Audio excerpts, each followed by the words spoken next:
ಹ್ಮ್ ಅಮಾವಾಸ್ಯೆ ಅಂತ ತಡೆದ್ಬಿಟ್ರು ಅಣ್ಣ. ನೈಟು ಬಂದು 8 ಗಂಟೆ ರಾತ್ರಿಲಿ ಕಾಡಿಗೆ ಬಂದು ಬ್ಯಾಟ್ರಿ 3 ಬ್ಯಾಟ್ರಿ ಕಟ್ತೀವಿ ಅಣ್ಣ, 2 ಮೈಕ್ ಕಟ್ತೀವಿ. ಕೆಳಗಡೆ ಜಮೀನ್ಲು 2 ಬ್ಯಾಟ್ರಿ 1 ಮೈಕ್ ಕಟ್ತೀವಿ ಅಣ್ಣ.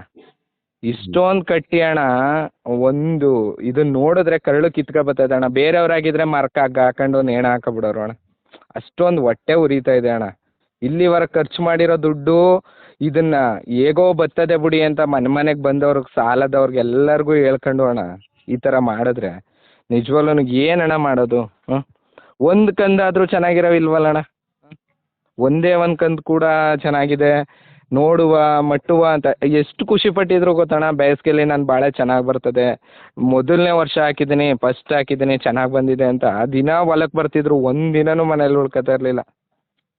ಹ್ಮ್ ಈಗ ಮಾಡಿದೆ ಅಂದರೆ ಹೇಗಣ್ಣ?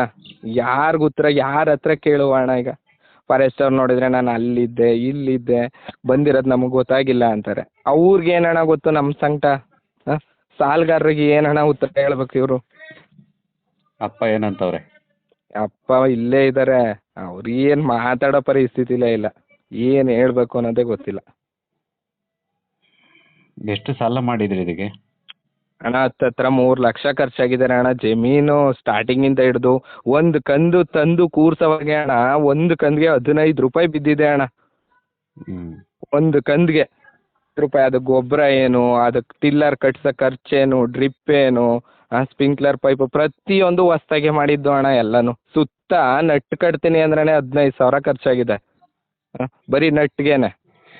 ಅದಕ್ಕೆ ಬಳ್ಳಿ ನೆಡೋಕೆ ಆಳುಗಳು, ಸೆತ್ತೆ ಕಿಳಿಸಿ ಇಲ್ಲಿವರೆಗೂ 5 ಸಲ ಗೊಬ್ಬರ ಕೊಟ್ಟವ್ರೆ, 2 ಸಲ ಟ್ರಂಚಿಂಗ್ ಮಾಡವ್ರೆ. ಒಂದು ಸಲ ಟ್ರಂಚಿಂಗ್ ಮಾಡ್ತೀನಿ ಅಂದರೆ ನಿಮಗೆ ಗೊತ್ತು 8,000 ರಿಂದ 10,000 ಬೀಳ್ತದೆ.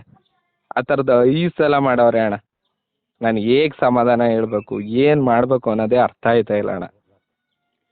ಇಲ್ಲಿವರೆಗೆ 2.5-3 ಲಕ್ಷ ಖರ್ಚು ಮಾಡಿಬಿಟ್ಟು ಈ 3 ಲಕ್ಷಕ್ಕೆ ಬಡ್ಡಿ ಎಷ್ಟು ಬಿದ್ದದೆ ಅಣ್ಣ? ಏನು ಮಾಡಬೇಕು?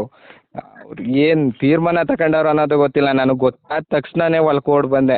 ಬಾಳೆ ನೋಡೋಕ್ಕಿಂತ ಹೆಚ್ಚಾಗಿ ಅವ್ರೇನಾರು ಮಾಡ್ಕೊಬಿಟ್ಟಾರೋ ಅನ್ನೋ ಬೈಕ್ ಬಂದೆ ಅಣ್ಣ ಜಮೀನ್ಗೆ. ಖಂಡಿತ ಅಷ್ಟು ಹೊಟ್ಟೆಗೆ ಬೆಂಕಿ ಹಚ್ದಂಗೆ ಆಗಿರುತ್ತೆ. ಹ್ಞೂ ಅಣ್ಣ. ತೋಟ ನೋಡಿದ್ರೆ ಎಷ್ಟೊಂದು ಚೆನ್ನಾಗಿ ಹಾಳು ಮಾಡಿದ್ರು ಅಷ್ಟು ಹಸಿರಾಗಿ ಕಾಣ್ತಾ ಇದೆ, ಕಳೆ ಇಲ್ಲ ಏನಿಲ್ಲ. ಭಾಳ ಪ್ರೀತಿಯಿಂದ ಸಾಕಿದ್ರಿ ಅನ್ಸುತ್ತೆ ಗಿಡನೂ. ಖಂಡಿತ ಅಣ್ಣ. ತಾವು ಇಲ್ಲ ಇದು ಮೇಲ್ಮಟ್ಟಕ್ಕೆ ಸುದ್ದಿ ಆಗ್ಬೇಕು ಅಣ್ಣ. ನಮ್ಮ ತೋಟದಲ್ಲಿ ಆಗಿದೆ 3 ಲಕ್ಷ ಸಂಪಾದನೆಗಿಂತ ನಷ್ಟ ಎಷ್ಟು ಅನುಭವಿಸ್ತಾ ಇದ್ದಾರೆ ಅಂದರೆ ಅಣ್ಣ, ಈಗ ಅವ್ರ ಮನೆಗೆ ಬಂದರೆ 3 ಲಕ್ಷನ ನಾನು ಬೇರೆ ಬೆಳೆ ಬೆಳೆದು ತೀರಿಸ್ತೀನಿ ಅಂದರೆ ಅದು ಇನ್ನು 30 ವರ್ಷನೇ ಬೇಕು ಅಣ್ಣ. ಎಷ್ಟು ಕಷ್ಟ ಆಗುತ್ತೆ ಅಣ್ಣ. ಪರಿಸ್ಥಿತಿ ಈಗ ಆರ್ಥಿಕ ಸಂಕಷ್ಟಕ್ಕೆ ಗುರಿಯಾದಂಗೆ ಆಗ್ಬಿಟ್ಟಿದೆ. ತುಂಬಾನೇ ಕ್ರಿಟಿಕಲು. ಇವ್ರು ಯಾವ ರೀತಿ ನಿರ್ಧಾರ, ನಾನು ಹೋಗಿ ಹೊಲ್ದಲ್ಲೇ ಮಲ್ಕೊಬಿಡ್ತೀನಿ, ಇವತ್ತು ಬಂದ್ರೆ ನನ್ನೇ ತುಳ್ಕೊ ಹೋಗ್ಲಿ ಅನ್ನೋ ಮಟ್ಟಕ್ಕೆ ಬಂದ್ಬಿಟ್ಟವ್ರೆ. ಇಲ್ಲಿ ರಾಜೇಶ್, ನೀವು ನಿನ್ನ ತಂದೆಗೆ ಸಮಾಧಾನ ಮಾಡು.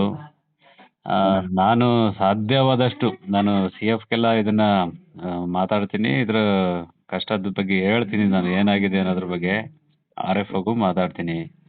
ಸಂಬಂಧಪಟ್ಟವ್ರಿಗೆಲ್ಲ ಮಾಡೋಣ, ಸುದ್ದಿನೂ ಮಾಡೋಣ. ನಿಮ್ಮ ತಂದೆಗೆ ಸ್ವಲ್ಪ ಸಮಾಧಾನ ಮಾಡು.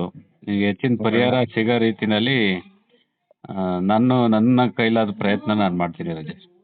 ಖಂಡಿತ ಅಣ್ಣ. ನಾನು ನಿಮ್ಮಲ್ಲಿ ರಿಕ್ವೆಸ್ಟ್ ಅಣ್ಣ ಇದು. ಓಕೆ.